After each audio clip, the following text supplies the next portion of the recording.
Geliefdes, elke jaar sterf daar ongeveer 60 miljoen mense in die wêreld.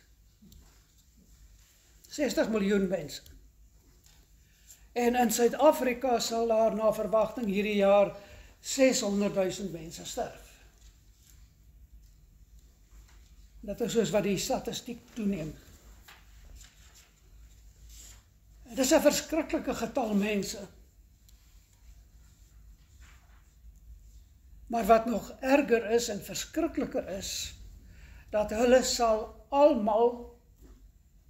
almal sonder uitsondering vir ewig lewe. Of in die hemel, of in die hel. En die faktor wat hulle plek van ewige blyf gaan bepaal, is hul verhouding met, of gebrek aan verhouding met Jesus Christus.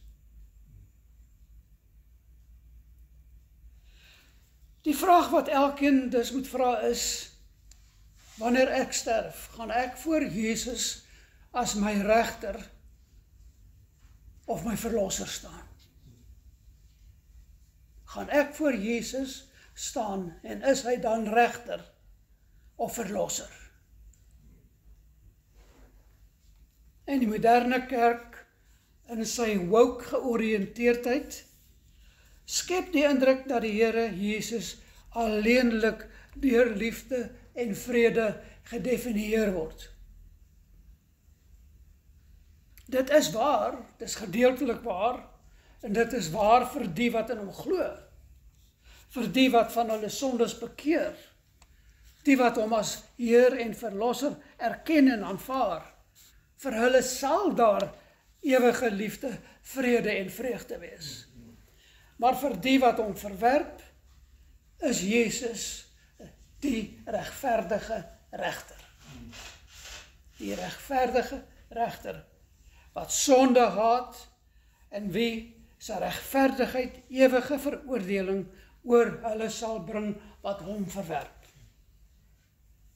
En dit bring ons opnuut van aangesig tot aangesig met hierdie feit dat God is liefde, ja, maar hy is ook die regverdige vuur. Die regverdige vuur wat sonde straf. So hierdie woke boodskap wat die kerk verkondig, die kerk van ons dag ook verkondig, is dus 'n misleidende boodskap. Dit sê vir die mense, Jesus het jou lief en hy wil net vrede hê. Maar dit los die belangrikste deel uit, dit los die fundament, die basis van die liefde uit, naamlik dat daar moet eers oor die sonde en bekering gepreek word, voordat daar by God se liefde kan uitgekom. Maar dit is juis gesetel in God se liefde. Dit is wat Johannes 3 vers 16 vir ons sê. Maar as ons nie oor sy regverdige oordeel praat nie, mislei ons die onbekeerde en hou ons die volle waarheid van die evangelie van redding weg van die wat dit die allernodigste het. Met ander woorde, ons kan nie vir die wêreld na die wêreld gaan en net sê, o God het jou lief nie, en kom maar net kerk toe en word maar net deel nie. As daar nie bekering is nie, bekering wat in 'n sondebesef en die wegdraai van die sonde, al daardie, as dit nie daarin is nie, is daar nie redding nie. Die Bybelse werklikheid is dat daar geen redding kan wees sonder sondebewustheid, sonder sondebelydenis, sonder sondeaflegging wat beteken om weg te draai van die sonde, en sonder aangryping van Jesus as die God gestuurde redder nie. Daar kan geen redding daar buite wees nie. Daarom, geliefdes, moet ons by God se heiligheid en sy afkeer aan die sonde begin. En ons moet dit as 'n werklikheid aanvaar, dat hy elke sonde gaan veroordeel. Soos ons teksvers ons so duidelik sê. Want hy is nie net 'n God van liefde nie, soveel kanselklede verkondig nie, Hy is in die eerste plek en bo alles is God 'n heilige God, wat die sonde nie kan verdra nie. Daarin is ons hele redding gebou. Daarop is ons redding gebou. Op geen ander plek nie. As dit nie by God se heiligheid begin nie, is dit die verkeerde vertrekpunt. Kyk byvoorbeeld na Jesus se stelling in Matteus 10. Matteus 10 vers 34 tot 39. Matteus 10 vers 34 tot 39.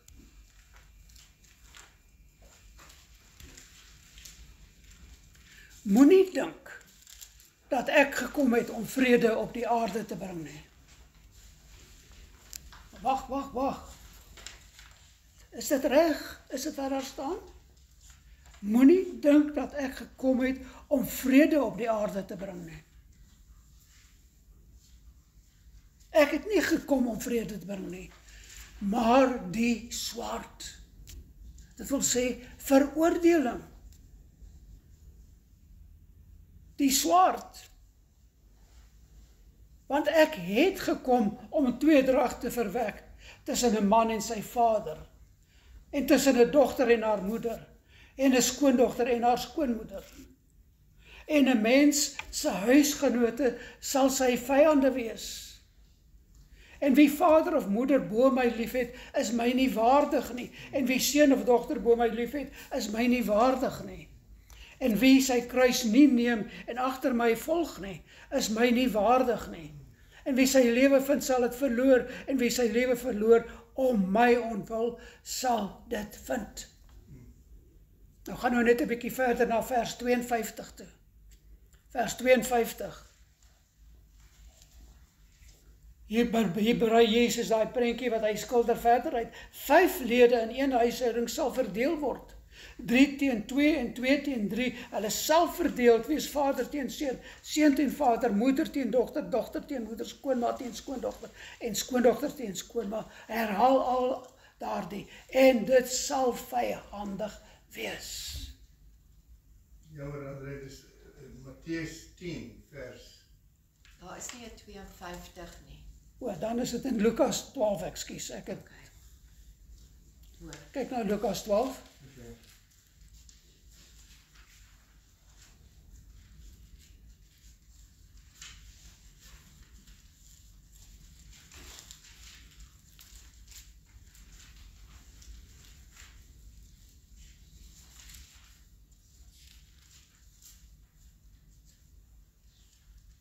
Is dit Lukas 12? Dis reg, Ja. Lukas 12. Ek is jammer, ek het 'n vorige deel van Lukas uitgehaal en toe maar net aangegaan na Matteus. So Lukas 12 herhaal hy dieselfde ding. Dieselfde ding. Met ander woorde, wat doen Jesus hier? Dit wat aan jou as mens hier op aarde, die jou intieme kring is, waar jy vrede en voorspoed en veiligheid en liefde en genade en al daardie dinge beleef, dit gaan verdring word wanneer die evangelie van redding daarin kom.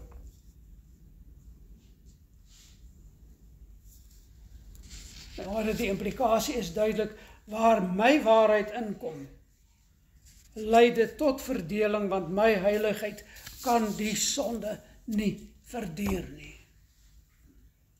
En dis wat Lukas 12 dan daar sê. En hier kom ons nou juist weer by Lukas 12 uit. Kyk nou net na vers 49. Lukas 12 vers 49. Ek het gekom om vuur op die aarde te werp. Ek het gekom om vuur op die aarde te werp. En hoe wens ek dat dit al aangesteek was.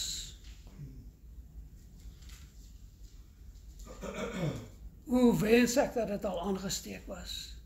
Maar ek wens dat die vuur van veroordeling al aangesteek was en dat dit sy werk kon doen.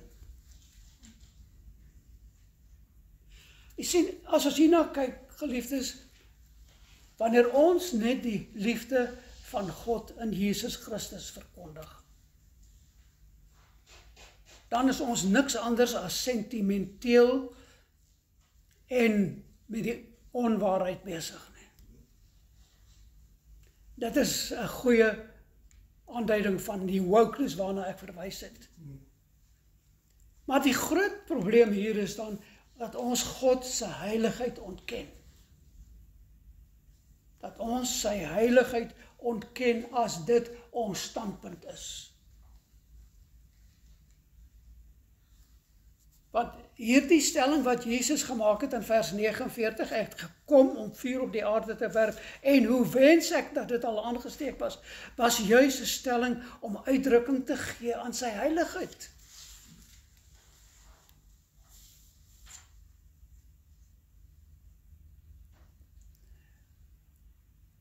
Jy sien, die probleem is dat die wêreld glo en dit word oral so versprei en kinders word met die verkeerde begrip ook groot, naamlik dat die Jesus wat in die kinderbybels is hierdie mooi man met die lang lokke en die engelagtige uitdrukking.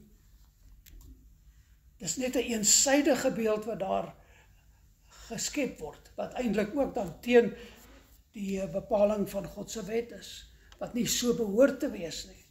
Ons behoort nie daai beelde te versprei nie. Nêrens in die Bybel vind ons 'n beskrywing van Jesus se voorkoms nie. Maar dit terloops. Maar ons mag nie Jesus as sagmoedig en sentimenteel, liefdevol en vreedsaam beskryf nie. Nie alleenlik nie. Ons mag nie Jesus alleenlik as sagmoedig en daardie goed beskryf nie. Want dan ontken ons juis sy heiligheid. Nou, as ons nou hierdie stelling Lukas 12 vers 49 vir die wêreld bekend maak, dis wat ons behoort te doen, dan sal dit vir die ongelowiges, die geveinstes, die misleides, die woke godsdienstiges vreemd klink, omdat dit met hulle begrip, hulle verwagting van God bots. Maar die groot rede is dat hulle nie begryp dat God 'n God van geregtigheid en heiligheid en regverdigheid en daarom dan ook die God van toorn en wraak, die God van hierdie verterende vuur van Lukas 12 vers 49 is nie. Wat terloops ook in Hebreërs 12, wat ook in Hebreërs bevestig word.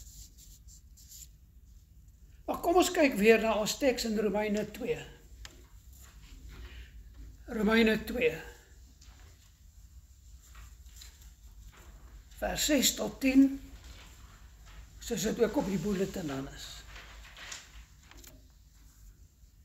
En kom ons lees dit dan ook met 'n aanmerkingneming van wat ek nou net gesê het. Met ander woorde, met 'n agneming van wie God waarlik is.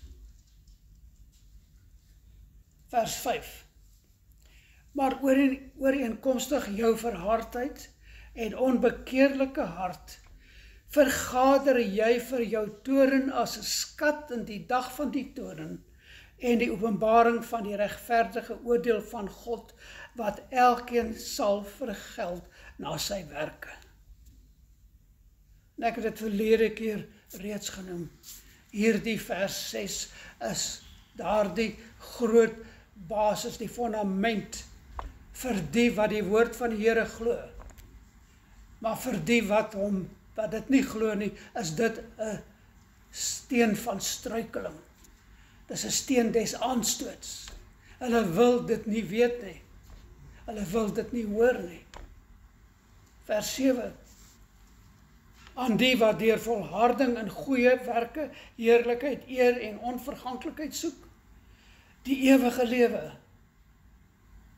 Dit wil sê wat deur die lewe wat hulle lewe, die goeie werke wat hulle doen, heerlikheid, eer en onverganklikheid najag, dit soek. Aan hulle gee hy die ewige lewe. Maar aan die wat eiesinnig en aan die waarheid ongehoorsaam en aan die ongeregtigheid gehoorsaam is, hulle kry grimmigheid en toorn. Grimmigheid en toorn. En ons sal later nog kyk wat dit presies beteken. Ook verdrukking en benoudheid oor die siel van elke mens wat kwaad doen. Oor die Jood eerste en ook vir die Griek. En dan weer in vers 10, die beloning aan die gelowige, maar heerlikheid en eer en vrede vir elkeen wat goed doen. Vir die Jood eerste en ook vir die Griek. So ons sien dat Paulus tref baie duidelik die onderskeid tussen God se oordeel oor die gelowige teenoor sy oordeel oor die ongelowige. Eintlik sy veroordeling van die gelowige. God se beloning van die gelowige teenoor sy veroordeling van die ongelowige. Ek wil weer 5 en 8 bymekaar lees net om die veroordeling van die ongelowige te beklemtoon. Maar ooreenkomstig jou verhardheid en onbekeerlike hart vergader jy vir jou toorn as 'n skat in die dag van die toorn en die openbaring van die regverdige oordeel van God, wat elkeen sal vergeld na sy werke, en aan die wat eiesinnig aan die waarheid ongehoorsaam en aan die ongeregtigheid gehoorsaam is, grimmigheid en toorn, verdrukking en benoudheid oor die siel van elke mens wat kwaad doen, oor die Jood eerste en ook oor die Griek. Daar's dit bymekaar, daardie 2 verse. Maar dan 7 en 10 lees ons dan saam as die beloning vir die gelowige, aan die wat deur volharding en goeie werke heerlikheid, eer en onverganklikheid soek, die ewige lewe, en heerlikheid en eer en vrede vir elkeen wat goed doen, vir die Jood eerste en ook vir die Griek. En ek wil vandag in besonder 'n tydjie stil staan by die beloning wat die gelowige ontvang. Dit wat Paulus hier beskryf. Ons het reeds daarna gekyk, ons gaan nog vorentoe daarna kyk, maar ek wil vandag na 'n besondere aspekte daarvan kyk. Daar is, so ek sê, baie ander belonings, en daar is krone en al daardie goed. Daar is ongelooflik baie belonings as ons na die hele woord kyk. Maar vandag beperk ons tot Romeine 2 vers 7 en 10. Paulus noem daar 4 belonings vir die gelowige, die ewige lewe, eer, verheerliking en vrede. En soos ek gesê het, ons het verlede week daaraan geraak, maar vandag dan bietjie dieper. Dit is belangrik om te verstaan dat die gelowiges hierdie beloning reeds ten dele hier op aarde ontvang. Maar eendag dan, wanneer God tyd tot 'n einde bring, wanneer die eindtyd dan aanbreek, sal die gelowiges die volheid daarvan ontvang. En ons sal daarna ook nog kyk. Maar ten einde dit te verstaan, is dit belangrik dat ons na die tydlyn moet kyk, daar die blou tydlyn wat julle ontvang het, sodat elkeen dit goed kan verstaan.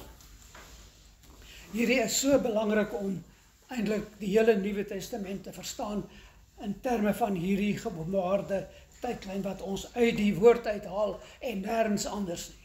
Daarom sal julle sien, is elke indeling wat daar is, skrifgefundeerd, elke vers staan daar presies beskryf. So dit is nie iets wat ergens uitgedink is nie, dit is 'n samestelling van die woord van die Here. En ons gaan volgende week weer daarna kyk, so bring dit ook volgende week dan saam asseblief. So die gebeurtenis wat die begin van die einde dan aandui, is die wederkoms van ons Here Jesus Christus, soos hy dit self in Johannes 14 beskryf het.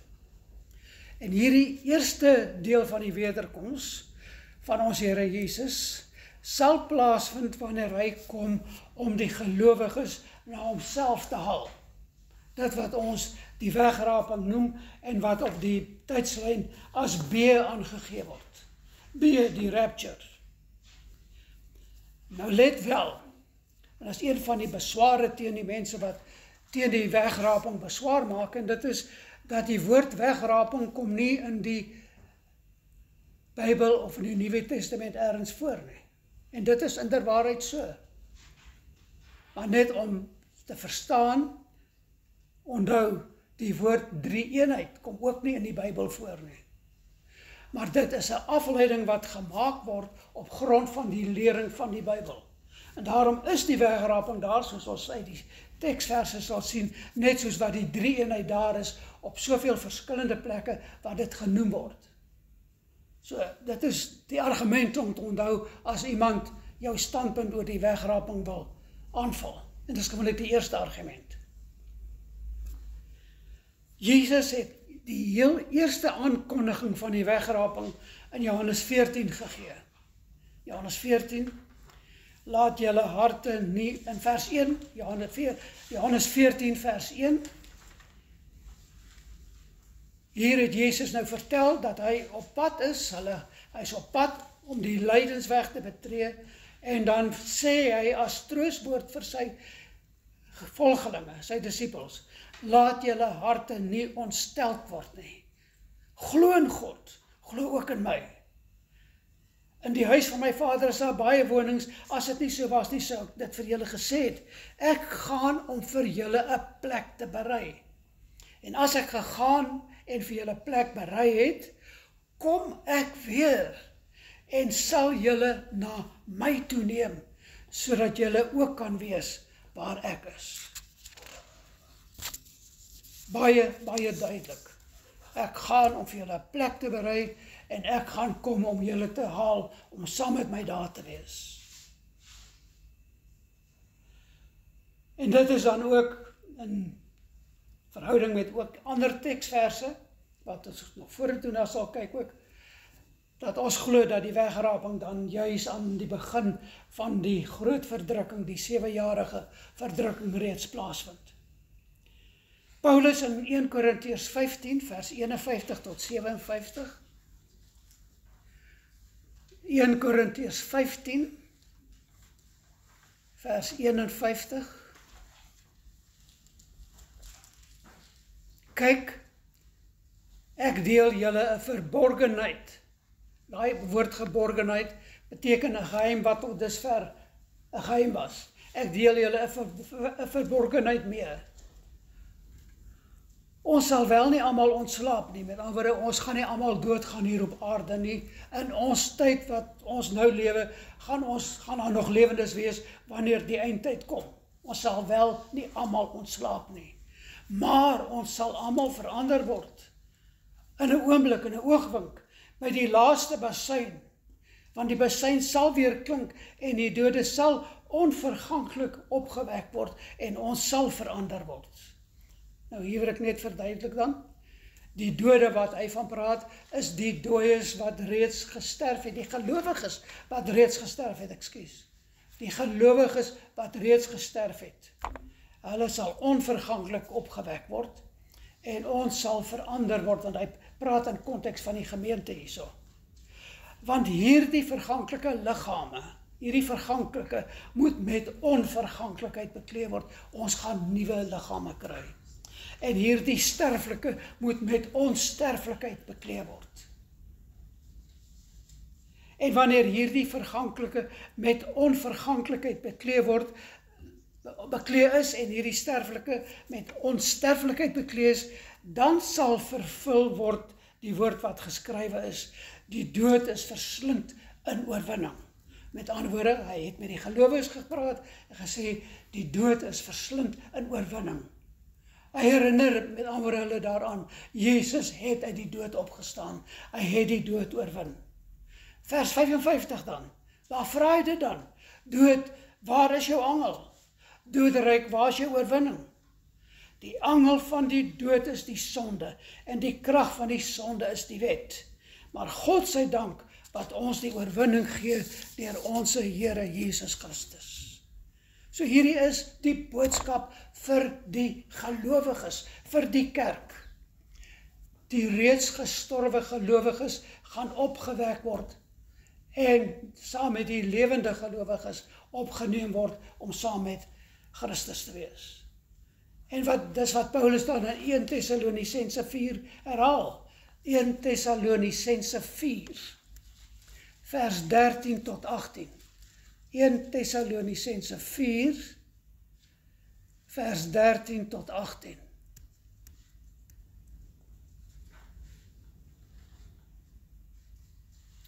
Maar broeders, ek wil nie hê dat julle onkundig moet wees met betrekking tot die ontslapenis nie. Hier wil ek myself net in die rede val. Daar was van die gelowiges in Thessalonika, in die gemeente in Thessalonika, wat gewonder het, maar nou, wat gaan gebeur met die wat gesterf het, voordat Jesus Christus gekom het? En wat intussen gesterf het, en nou sit hulle almal met geliefdes wat dood is, maar wat gelowiges was. En Paulus sê, ek wil nie hê, julle moet nie weet wat met hulle gaan gebeur nie, sodat julle nie treur soos die ander wat geen hoop het nie. Oor julle gelowiges, oor die gelowige gestorwelinge, hoef julle nie bekommerd te wees nie. Want as ons glo dat Jesus gesterwe en opgestaan het, wat ons as gelowiges wel glo, dan sal God ook so die wat in Jesus ontslaap het, saam met hom bring. Die gelowiges wat reeds gesterf het, gaan ook saam geneem word. Want dit sê ons vir julle deur die woord van die Here, dat ons wat in die lewe oorbly tot by die wederkoms van die Here, tot by die wederkoms, die eerste wederkoms van die Here, die ontslapenis hoegenaamd nie sal voorwees nie. Want Here self sal van hemel neerdal met 'n geroep, met die stem van 'n aartsengel en met 'n geklank van die besuin van God. En die wat in Christus gesterf het, wil sê, die gestorwe gelowiges sal eerste opstaan. Hulle sal eerste opstaan. En daarna sal ons wat in die lewe oorbly, dit wil sê, die lewende gelowiges, saam met hulle in wolke weggevoer word, die Here tegemoet in die lig, en so sal ons altyd by die Here wees.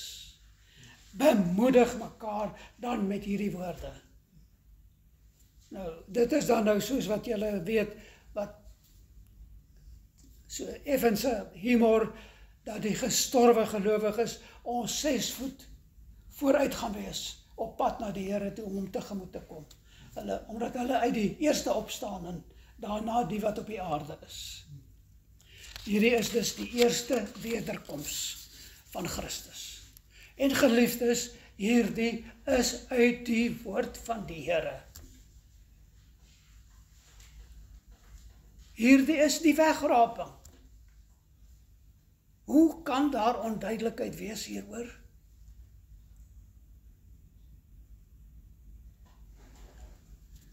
Nou net om dit binne perspektief te plaas, die tweede wederkoms van Christus. Sy tweede wederkoms na die aarde sal saam met sy kerk wees. Hy bring dan die kerk saam terug, en dit is wanneer Christus aan die begin van die 1000-jarige vrederyk na die aarde terugkeer vir die skaap en bok veroordeling. Dit wat daar onder F staan op die tydlyn. Die skaap en die bok veroordeling. Maar kom ons gaan terug na die eerste wederkoms, die wegraping. Wanneer die basuin weer klink, kom Christus Jesus om die gestorwe gelowiges en die lewende gelowiges te kom haal om by hom te wees. Dit verstaan ons nou. En hulle ontmoet Jesus Christus in die lig en keer saam met hom terug na die huis van die Vader. En daar, in die huis van die Vader, vind die beloningsseremonie plaas voor die Bema troon van Christus. Daar word die belonings uitgedeel. Soos Paulus dit in 2 Korintiërs 5 vers 10 beskryf. Soos Paulus dit in 2 Korintiërs 5 vers 10 beskryf. Kyk asseblief na 2 Korintiërs 15, is baie belangrik. En is nodig, maak hierdie aantekening daar. Want ons moet almal voor, daar staan daar die woorde, die regterstoel van Christus verskyn. Sodat elkeen kan ontvang wat hy deur die liggaam verrig het. Dit wil sê waarvan Paulus in Romeine 2 praat. Die dade wat ons in die lewe verrig het. Volgens wat hy gedoen het, of dit goed is of kwaad. Dit wil sê, wat Paulus sê, elkeen gaan volgens sy dade beoordeel word. En dit is waarna Paulus hier verwys wanneer hy sê, dit gaan plaasvind, daardie beoordeling voor die regterstoel van Christus.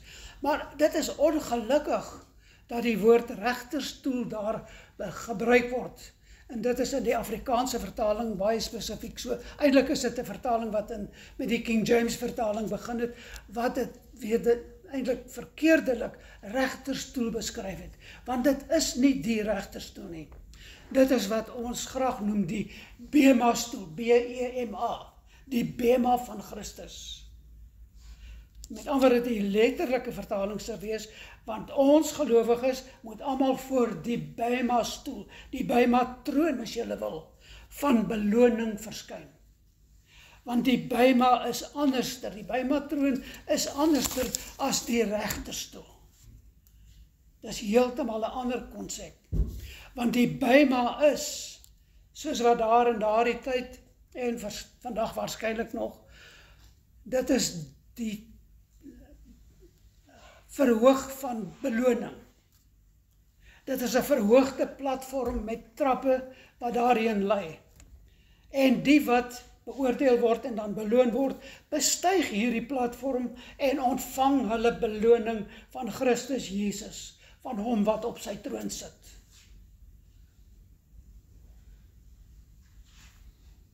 Daar is sommige belonings wat almal gaan kry, maar daar is ook ander wat baie meer belonings as net die basiese beloning gaan kry. En dit is nie 'n troon van veroordeling nie. Dit is die troon van beloning. So daar moes eintlik nou regte gewees het wat voor die beloningstroon van Christus gaan verskyn. So jy kan sien hoe 'n verkeerde vertaling indertyd in die geskiedenis daar in die 17de eeu, hoe dit gelei het, of hoe dit kan lei tot verwarring. Maar die Grieks is baie duidelik, hierdie is nie die troon van veroordeling nie, dit is die troon van beloning. Min of meer iets, dink aan 'n gradeplegtigheid. Almal kom om hulle diploma sertifikaat te ontvang. Hulle kry dit almal. Hulle bestyg die troon, gaan staan voor die eer wat dit uitdeel en ontvang van Christus dan. Maar dit is nie 'n sondaar wat voor die regter verskyn nie. Onthou, die gelowiges is reeds regverdig verklaar toe hy deur Christus gered is. Want Christus het sy sonde reeds by Golgotha gedelg, betaal. En hy het sy stempel van betaal, paid, daarop geplaas. En God het reeds die sonde op Golgotha veroordeel. En hy gaan die sonde nooit weer oordeel nie. Dit is reeds veroordeel. En by die Bema troon van Christus sal die gelowige se lewe as gelowige geëvalueer, beoordeel, gewaardeer, opgeweeg en belonings uitgedeel word. Hierdie Bema troon is die Matteus 25 vers 21 en 23 situasie waar ons Here aan die gelowiges sê, mooi so, goeie en getroue diensknegt, gaan in die vreugde van jou Heer. Dit is wat aan elkeen gesê sal word, elke gelowige wat daar is. Mooi so, gaan in die vreugde van jou Heer. Kom ons kyk nou net na die spesifieke belonings waarvan Romeine 2 praat. En ek bepaal my net by die belonings vandag, die beloning wat aan die gelowige gaan, die ware gelowige gaan. In die eerste plek praat hy van die ewige lewe. Die ewige lewe. En hier in vers 7 van Romeine 2 praat Paulus van die grootste denkbare prys wat enige ene kan begeer. Die grootste denkbare prys wat die gelowige ontvang, naamlik die ewige lewe. Want hy sê daar in vers 7, aan die wat deur volharding in goeie werke heerlikheid, eer en onverganklikheid soek, dis die strewe, wat ontvang hulle? die ewige lewe. Dis die grootste genade denkbaar. En nou moet ons dit verstaan en ons behoort dit te waardeer in die ware sin van die woord. Want hier op aarde het ons met verganklikheid te doen. Alles hier op aarde vergaan. Ons liggame word oud. Ons aardse skatte gaan tot niet. En selfs ons goeie werke word vergeet. Maar in Christus en voor God leef ons met die hoop wat permanent is, soos Petrus dit in 1 Petrus 1 vers 3 tot 4 stel. God het ons die wedergeboorte gegee tot 'n lewende hoop, tot 'n erfenis wat onverganklik en onbesmetlik en onverwelklik is, wat in die hemel bewaar is vir julle. Al daardie dinge is waar van die ewige lewe. En besef dan die krag wat hierin opgesluit is, geliefdes. Ons erfenis in Christus, ons beloning, waarvan Romeine 2 vers 7 praat, kan nie vergaan nie. Dit kan nie besoedel word deur die wêreldse vuilheid nie. Dit kan nie verwelk nie. Dit kan op geen manier kan dit aan sy waarde ooit verloor nie. En dit is wat ons as gelowiges het. Ons het dit nou reeds. En as ons nou sou sterwe, is ons dan by die Vader. Maar dan, daar by die Bema-troon, word dit dan amptelik erken, as ek dit so kan sê. Maar ons het dit nou reeds ten dele, maar dan gaan ons die volheid daarvan ondervind. Geen korrupsie, of siekte, of kwaad, of kultuuroorlog, of watter beweging daar ook in hierdie wêreld ontstaan, kan dit aanraak nie, kan dit verminder nie, kan dit besmet nie, besoedel nie.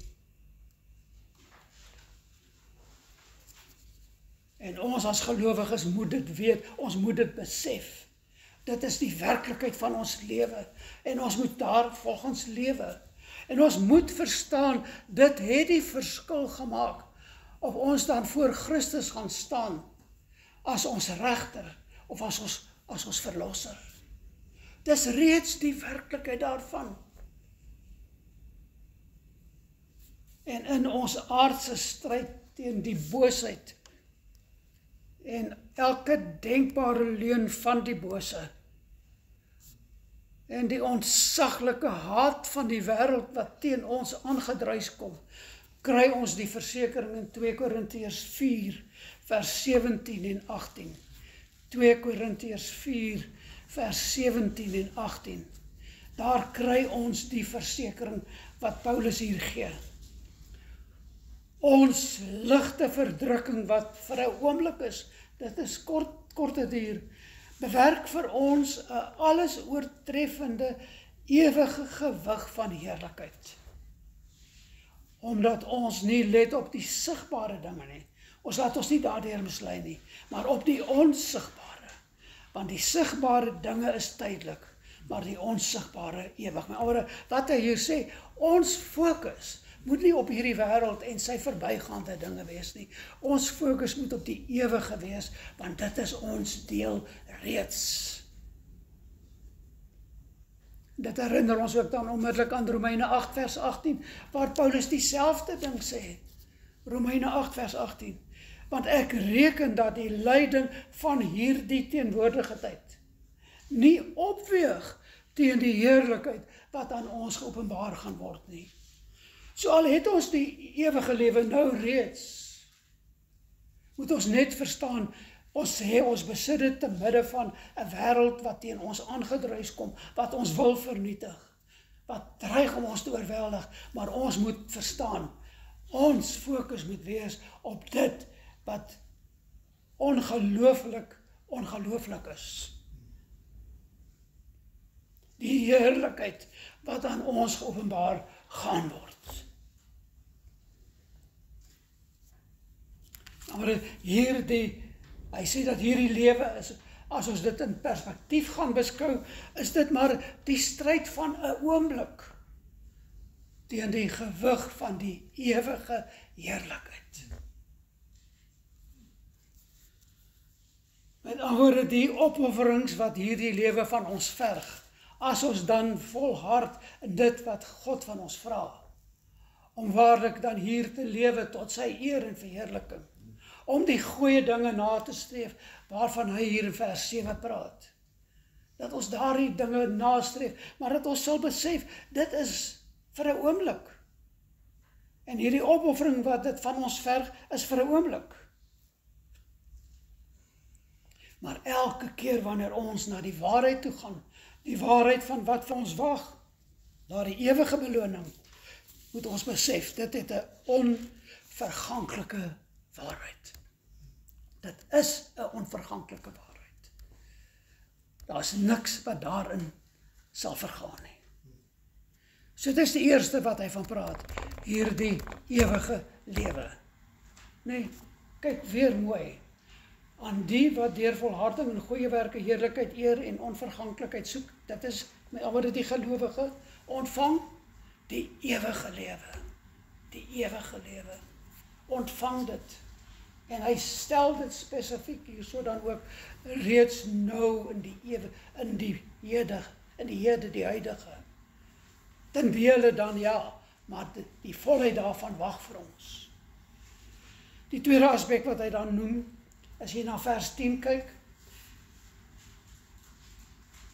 heerlikheid en eer en vrede vir elkeen wat goed doen. Maar as jou dade dan so beloningswaardig is, gaan jy ook heerlikheid en eer en vrede ontvang. En dit is vir almal. So die volgende punt dan, na die ewige lewe wat ons in vers 7 ontvang, kom ons by die eerste punt, wat op die tweede punt op die skedule is, die heerlikheid van vers 10. Die heerlikheid waarna die gelowige uitsien, is dan die transformasie van ons hele wese. Dit is die verandering, die finale daad van God, om ons te verander, sodat ons tot soveel meer in staat is. Dat ons kapasiteit so vergroot is, dat ons hom sal kan sien en beleef, sy lig kan beleef, sy lig kan sien, en in die lig daarvan wandel, sonder vrees of skaamte, sonder enige iemand wat ons wil benadeel, sonder enige iemand wat dit by ons wil steel, want dan is dit nie meer steelbaar nie. Maar die beloning hier is dat ons eendag heeltemal aan hom, aan God in Christus, die Heilige Gees en hulle heerlikheid gelyk gaan wees. Ons sal net soos Jesus wees. En onthou nou wat het Paulus in Romeine 8 vers 18 gesê, dat hierdie heerlikheid, die huidige, dat die heerlikheid wat vir ons wag, die huidige lyding totaal oorskadu.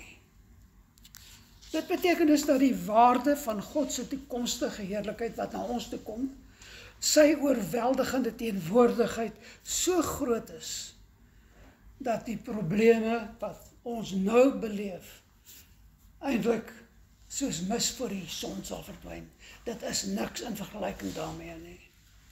En dit is die perspektief wat ons in hierdie woke kultuur nodig het. In hierdie lewe waarin ons tans lewe. En as eintlik as mens nou daaraan dink, elke geslag voor ons het hierdie waarheid gehad.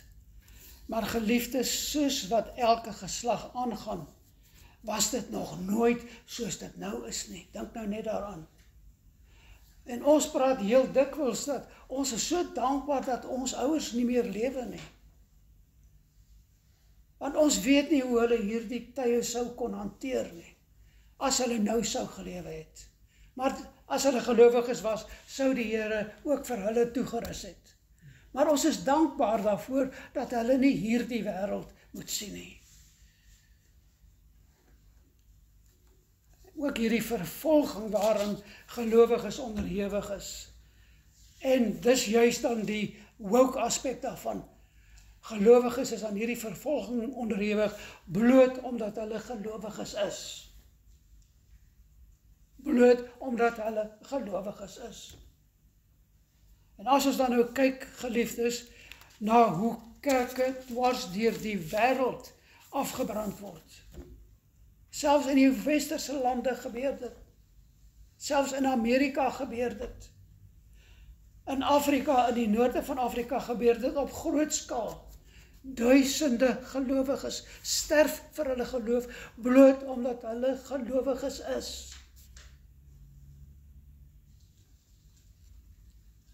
Die waarheid waarvoor hulle staan en waarin hulle glo, is vir die woke kultuur 'n totale bedreiging en nie aanvaarbaar nie. Hulle het nie 'n antwoord daarop nie. En daarom is dit 'n bedreiging. Maar ons moet dan verstaan dat hierdie verandering, hierdie omskakeling na die ewige lewe, die eer, die heerlikheid, begin reeds hier op aarde. Dit is wat Paulus in 2 Korintiërs 3 vers 18 bevestig. 2 Korintiërs 3 vers 18. Ons word al meer verander om aan die beeld van Christus gelyk te word. Die heerlikheid wat van ons uitstraal, neem steeds toe. En dit doen die Here, wat die Gees is. God doen dit deur sy Gees. Hy verander ons om meer soos Jesus te word. Hy kap daar die dele weg, wat nie soos Jesus lyk nie. In Filippense 3 vers 21 vind ons die belofte wat Paulus dan vir ons gee. Jesus sal ons vernederde liggaam verander om gelykvormig te wees aan sy verheerlikte liggaam. En dit is dan ook wat ons te wagte kan wees. Dan juis met die wegraping wat ons dan ons nuwe liggame gaan ontvang. Die heerlikheid is dus die volheid van gelykvormigheid aan Jesus Christus. Aan 'n liggaam waar daar geen vlek, skande, geen vernedering is nie. En geliefdes, dit saam met al die ander is deel van daardie grootste prys wat God aan die gelowiges skenk. En dan derdens, kom ons by die eer. As ons die waarheid van die evangelie in vandagse kultuur verkondig, word ons geliefdes deur mense verwerp. Mense wat in hierdie woke kultuur ingekoop het, willens en wetens. Daar is mense en groepe en samelewings wat totaal oorgegewe daaraan is. Maar dit is ook in die kerk van ons dag. En ons beleef dit in ons eie familielede en vriende wat daar sit en wat die gelowige veroordeel indien hy te radikaal is. Dit is deel van die woke kultuur wat teen jou aangedruis kom. En so kom die woke bende, as ek dit so mag noem. En saam met die wêreld kom hulle aangedruis teen die gelowige. En hulle kruit hom uit, hulle verag hom, hulle kanselleer hom. Dis die nuwe woord wat hulle so lief voor is. Maar hulle kanselleer jou uit, hulle lewens uit, hulle wil nie met jou te doen hê nie. Dis asof hulle jou skakelaar afsit in hulle denke. Hulle verwerp jou. En waar dit moontlik is, sal hulle probeer om jou aan te val, jou karakter, jou eer, jou hele bestaan. Dit is wat gebeur, geliefdes. En daar waar dit van toepassing is daar soms selfs nog so 'n laagie van vernis bo-oor, net 'n bietjie beskaafdheid. Maar die hartsbedoeling moet ons nie miskyk nie. En ons moet verstaan, die skeiding is daar. Die spasie is daar. Die kloof is daar.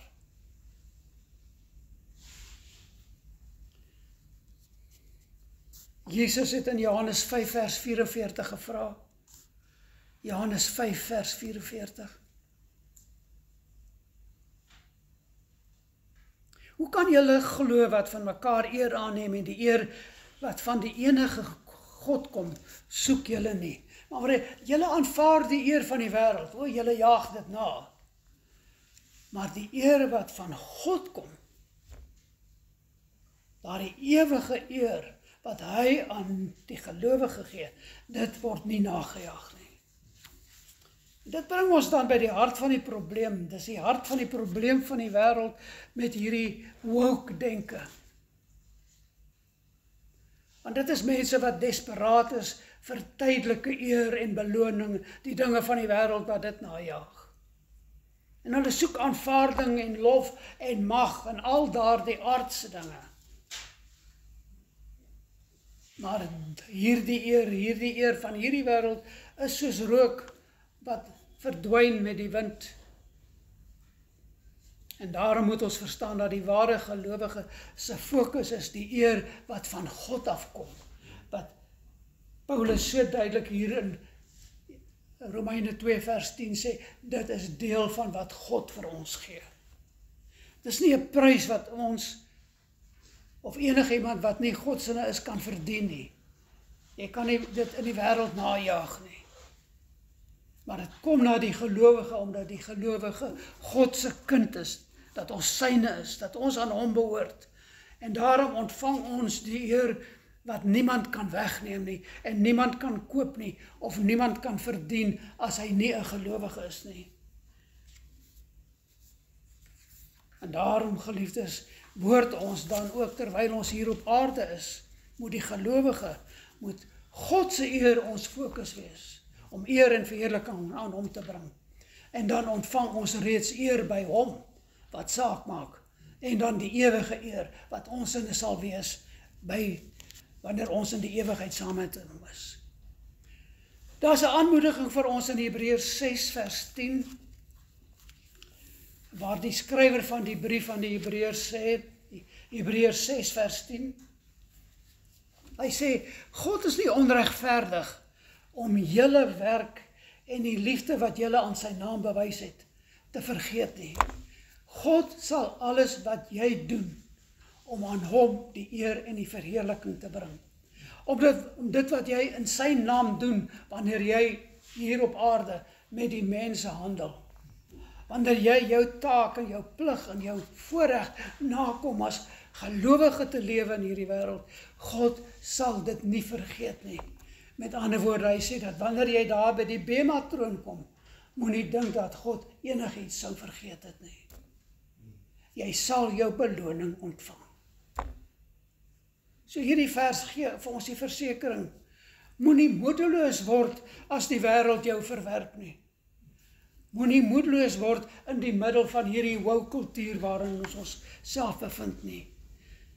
Jou ware, absolute waarde, die eer wat God vir jou aan jou skenk, word nie deur jou wêreldse status, of jou digitale status, of enige soets bepaal nie, maar deur die eer wat die heilige God oor jou lewe uitspreek. Dit is die eer wat ons moet najag. Dit is die status wat vir ons belangrik moet wees. En dan vierdens, die vrede. Die finale beloning wat die gelowige se hele lewe saambind. En julle onthou, ons het reeds al dit genoem, die vrede wat hier kom, wat hier in vers 10 gegee word, is nie deel van wat hy noem, wat die gelowige najag nie. Maar dit is die vrede wat God nogtans gee. In vers 10 stel hy dit by, heerlikheid en eer en vrede. Die vrede wat nie in vers 7 genoem word nie. Hier gee God dit in elk geval. Dis die finale beloning wat die gelowige se hele lewe saambind. En dit is die teenoorgestelde van die valse aardse vrede wat met die woke kultuur saamgaan. En baie mense lewe maar net dan sê, ek is jammer dat ek jou te nagekom het, of ek sal maar die evangelie verswyg. Ek wil nie jou gramskap op die lyf haal nie. Ek wil nie die vrede versteur nie. Maar God sê, as ons al hierdie ander dinge najaag, en hy gee dit vir ons wat ons nagejaag het, gee hy ook vir ons die vrede. Die vrede. En dit is die kenmerk van die gelowige se lewe. Romeine 5 vers 1 skryf Paulus, omdat ons dan uit die geloof geregverdig is, het ons vrede by God deur ons Here Jesus Christus. Dit is wat die gelowige nou reeds het. Ons het dit nou reeds hier op aarde. Dit behoort ons in te wees, as ons al die ander dinge najaag. En hoekom het ons vrede? Omdat die regverdige regter ons nou sy vriende noem, sy kinders noem.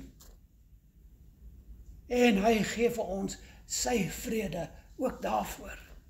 Want die vyandskap is beëindig die oomblik toe ons Jesus as die God gestuurde redder aanvaar het. Ook Filippense 4 vers 7. Daar is die belofte dat die vrede van God, wat alle verstand te bowe gaan, die gelowige se hart en gedagtes sal bewaar, reeds hier op aarde. Reeds hier op aarde. So dit beteken om vrede te hê, ten spyte van hierdie wêreld. Te midde van hierdie wêreld. Reg daar in die hart van die stryd.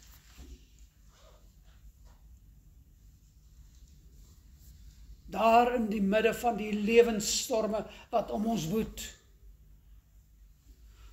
En dan vind ons ook 'n beskrywing van die uiteindelike vrede wat ons deel gaan wees, soos dit in Openbaring 21 beskryf word. En as julle na die tydlyn kyk, Openbaring 21 is dan die deel wat hier as die ewigheid, die eternity, deel van daardie tydsvak.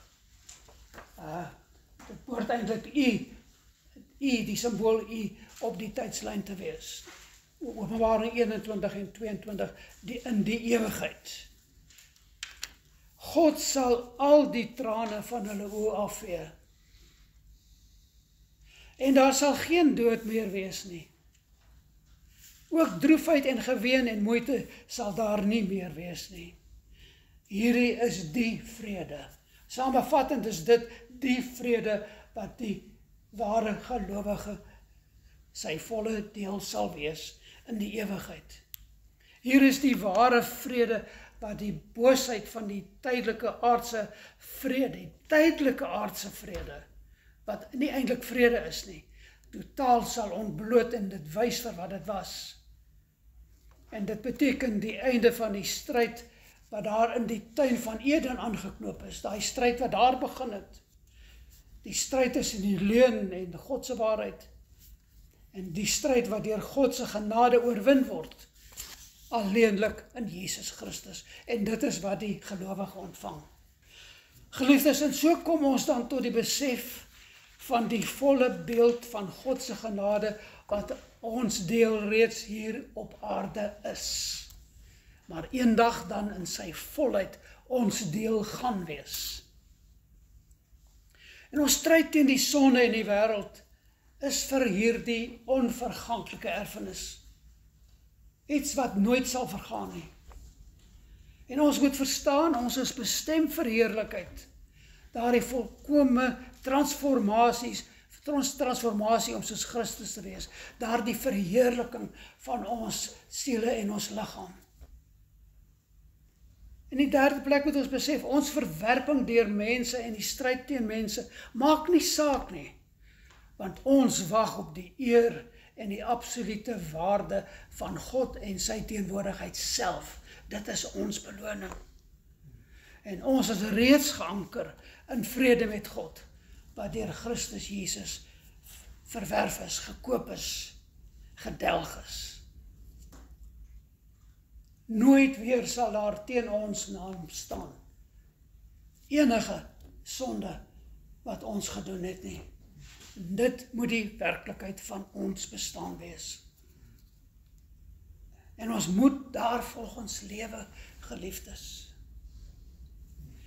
Omdat God ons gered het, kan en mag ons nie aanhou lewe asof sy verlossing nie 'n werklikheid is nie, of asof dit 'n geringe saak is nie, asof dit nie regtig saak maak nie, asof dit nie regtig in ons lewens gewig dra nie, asof dit nie ons totaal verander en omskep in die dinge wat Paulus hiervan praat nie, asof ons nie daardie erfdeel reeds het nie. En dan moet ons ook daarby verstaan dat hierdie belonings is nie ons verdienste nie, maar dit is die genade geskenk van God. Die genade geskenk van God. Die eer, heerlikheid, onverganklikheid en vrede is deel van daardie geskenk. En dit is betaal deur Jesus se bloed. En dit is juis dan hierdie genade wat ons dring tot heiligmaking. Wat regtig vir ons as gelowiges hier op aarde die grootste motivering moet wees om heilig te lewe. Om daagliks meer soos Christus te wees, om dit ons strewe te maak. Daarom is my beroep dan vandag, geliefdes, laat ons hierdie genade geskenk ernstig opneem. Laat ons besef wat is dit wat ons ontvang het in Christus. En laat ons dan leef soos mense wat reeds die ewige, onverwerklike erfenis reeds ontvang het. En dit is nie vir eendag nie. Dit is nou reeds die werklikheid. En laat ons dit werklik dan belewe in sy volheid. En ek dink ons behoort een gebed te hê. En dit is, Here, vergroot ons kapasiteit om dit meer te waardeer en meer uit te leef. Maak ons vermoë om dit uit te leef groter. En die waardering daarvoor groter. Vergroot ons kapasiteit vir hierdie dinge wat U vir ons gee. Mag die Here ons genadig wees.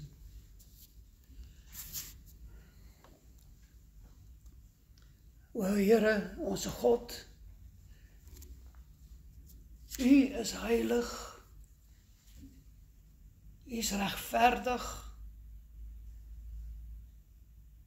maar U is ook die vuur teen die sonde. Die vuur wat die sonde gaan tot as verbrand.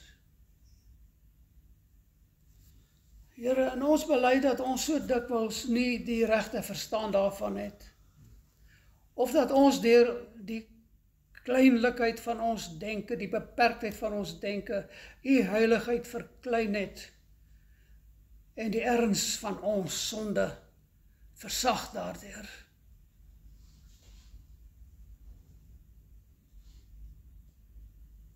En so dikwels probeer ons om vrede met die wêreld te hê ten alle koste. Maar Here, dit is nie wat U van ons vra nie. U het self gesê, Here Jesus, dat U het gekom om die oordeel te bring, om die verskil te maak, om die lyn te trek. Laat ons nie daardie lyn uitvee nie. Laat ons dit nie tot niet probeer maak nie. Here, U het die lyn getrek. Laat dit ons lyn wees, o Vader. En ons dankie vir hierdie onverdiende genade, waardeur ons die ewige lewe, die eer, die heerlikheid en die vrede ontvang het. Dankie dat U Jesus as ons verlosser, maar ook as ons regter gestuur het. En mag dit dan ons strewe wees, Here, om waarlik so te lewe dat ons die dag wanneer ons voor die bymatroon van ons verlosser staan, ons, Here, U in die oë sal kan kyk, omdat ons wel probeer het, tot die beperktheid van ons vermoë, dat ons wel probeer het. Maak U dit vir ons moontlik. Maar dan is ons gebed, Here, vergroot ons kapasiteit om hierdie erflating wat ons het te geniet en te waardeer en uit te lewe. Om vir die wêreld te wys, dit is ons sinne. Ons het dit reeds. Maar ons wag nog op die volheid daarvan, wat ook ons erfdeel is. Gee ons die krag om ons daaglikse stryd te voer in die lig van die onverganklike erfenis wat in die hemel op ons wag. O Here, U alleen kan dit doen. En dis waarom ons dan by U kom pleit vandag. O Here, help ons om hierdie werklikheid nou reeds ons sinne te maak en waarlik tot U eer en verheerliking te lewe. Ons bid hierdie dinge in die grootste afhanklikheid. Maar tegelyk ook, Here, die grootste dankbaarheid. En ons doen dit in die naam van wie dit moontlik maak.